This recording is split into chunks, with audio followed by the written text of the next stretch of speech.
Awali dari seorang pria yang memiliki tatapan kosong dan hampa, dan seolah tak ada emosi di dalamnya dirinya. Di mana pria ini berlatih pedang selama hidupnya hanya untuk satu tujuan, yaitu menjadi pendekar pedang dalam sepanjang sejarah umat manusia. Hingga kini adalah pendekar pedang yang memiliki gelar paling hebat di dunia saat ini. Yang mana si pria akhirnya bisa mengalahkan pendekar pedang tersebut dengan mudah. Hingga si pria menjadi satu-satunya pendekar pedang paling hebat di dunia sekarang. Tapi layaknya Saitama, yang menjadi pria paling kuat di dunia, si pria pun merasakan kehampaan dalam dirinya ketika tidak ada lagi musuh yang lebih kuat dan mampu mengatasinya. Dan apa yang terjadi, semua latihan dan tujuannya selama ini berubah seketika. Ketika melihat seorang bayi perempuan yang merupakan anak dari klan musuhnya, di mana si hati nuraninya tiba-tiba muncul, membuat sang pria mempunyai tujuan baru untuk hidup. Jaga si bayi dan membuatnya tetap hidup meski perjalanannya penuh rintangan. Meskipun didatangi para pendekar pedang yang tidak terlalu jago.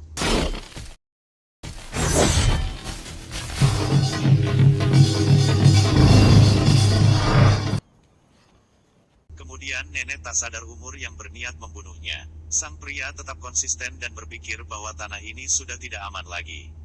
Dia pun memutuskan untuk menemui sahabat lamanya di negara barat, dengan tujuan untuk menghabiskan sisa hidupnya bersama si bayi.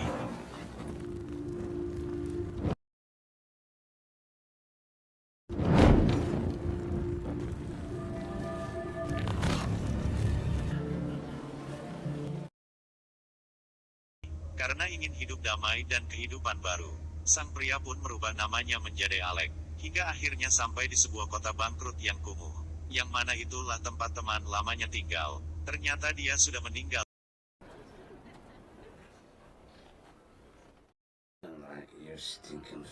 Easy, Ron.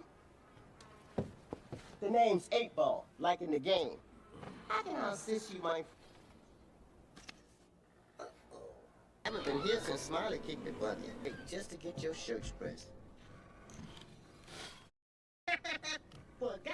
Sementara itu melihat sang guru besar yang memimpin klannya Alec, yang mana sang guru besar ini sedang memeriksa tempat singgah terakhir Alec, dan menemukan sebuah kertas yang menjadi petunjuk kemana Alec pergi. Bahwa Alec ini adalah bagian dari sebuah kelompok atau klan paling disegani, di mana mereka sudah terlibat perseteruan selama ratusan tahun. Dan satu-satunya keturunan klan musuh mereka, yang masih hidup adalah si bayi yang sedang dibawa Alec. Sehingga secara tidak langsung di situ Alec dianggap mengkhianati klannya sendiri. Dan sang guru besar ini akan membunuh si bayi. Dan tentu saja Alec tidak tinggal diam dan tidak akan membiarkannya. Alec bersama si bayi yang hidup terlantar di kota kumuh dan sepi. Hingga tak lama muncul seorang wanita baik hati, yang menawarinya pekerjaan, untuk menjadi seorang tukang cuci baju. Wanita ini seorang wanita yang hidup sebatang kara. Di hari pertama kerja, Alec didatangi oleh 3 pemuda, yang meminta untuk mencuci baju mereka. Yang mana ketika pemuda ini dengan songong di depan Alec, padahal jika mereka tahu siapa Alec, sebagian besar penduduk kota kecil ini adalah para talent atau pemain sirkus, yang memiliki keahlian sendiri-sendiri, termasuk si lain yang berambisi untuk menjadi seorang pelempar pisau.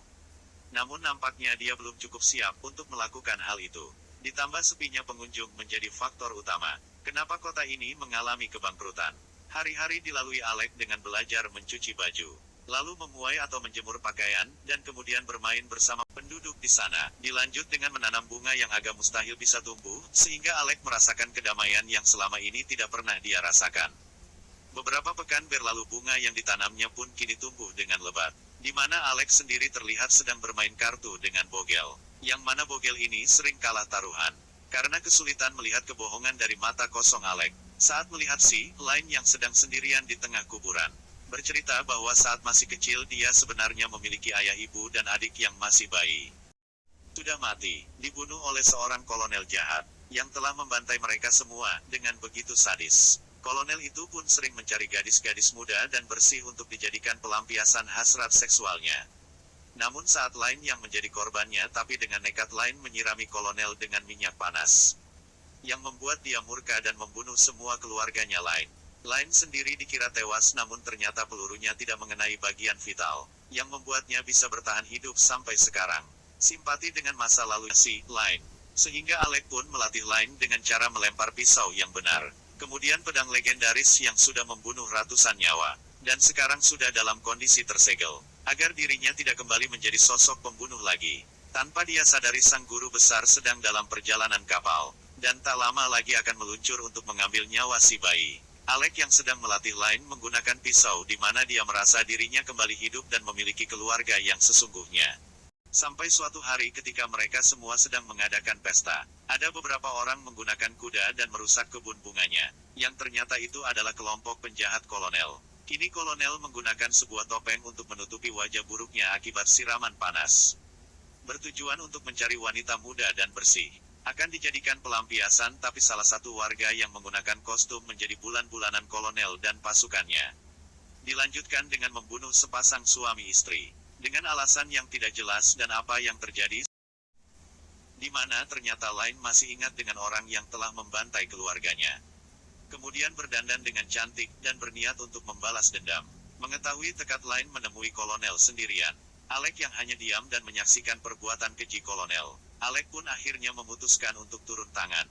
Membuka segel pedang langsung diketahui oleh guru besar. Line sendiri harus ketahuan setelah dirinya berniat untuk membunuh kolonel. Saat ini Line akan diperkosa rame-rame. Muncullah Alec, langsung membantai semua anak buahnya kolonel. Kolonel pun berhasil kabur dari sana, yang justru akan membuat kota berada dalam bahaya, karena sudah pasti akan kembali dengan membawa pasukan. Dan Alec tak tinggal diam dan bekerja sama untuk merancang sebuah strategi, yang setidaknya bisa memperingan serangan dari sekelompok kolonel. Dengan singkat cerita, semua warga pun sudah bersiap di posisi, di mana mereka sudah menyiapkan sebuah jebakan yang bisa menghentikan semua serangan pasukan si kolonel. Kolonel yang membawa ratusan pasukan berkuda, yang sangat amat di luar ekspektasi. Alec berada di barisan paling depan untuk menyambut kelompok kolonel, dan Alec akan menghabisi mereka satu persatu menggunakan pedang di tangannya. Namun dengan banyaknya pasukan mustahil rasanya Alec membantai sekaligus. Tidak disangka membuat semua orang terkejut, karena tiba-tiba sang guru besar bersama puluhan pendekar pedang, yang akan membantai mereka semua hanya untuk mendapatkan si bayi. Terjadilah peperangan di antara dua kelompok yakni para pendekar pedang, di mana keahlian pasukan pedang harus melawan pasukan si kolonel. Alec akan melindungi Line dan si bayi, di mana dia terlibat pertarungan dengan beberapa pendekar pedang, yang tentu saja sangat mudah dikalahkan dengan mudah. Dengan kekacauan ini, si Lin menitipkan si bayi dengan kebogel. Setelah semua pasukan kolonial sudah mati, kini saatnya Alec harus berhadapan langsung dengan guru besar alias orang yang telah melatihnya sejak kecil. Dan Alec beradu pedang dengan gurunya sendiri, yang mana seperti kita tahu pastinya sang guru akan tewas dengan begitu mudah. Pendekar pedang yang tidak bisa ditinggalkan, Alec pun menitipkan si bayi pada Line. Akhirnya Alec memutuskan untuk pergi demi mencapai cita-citanya.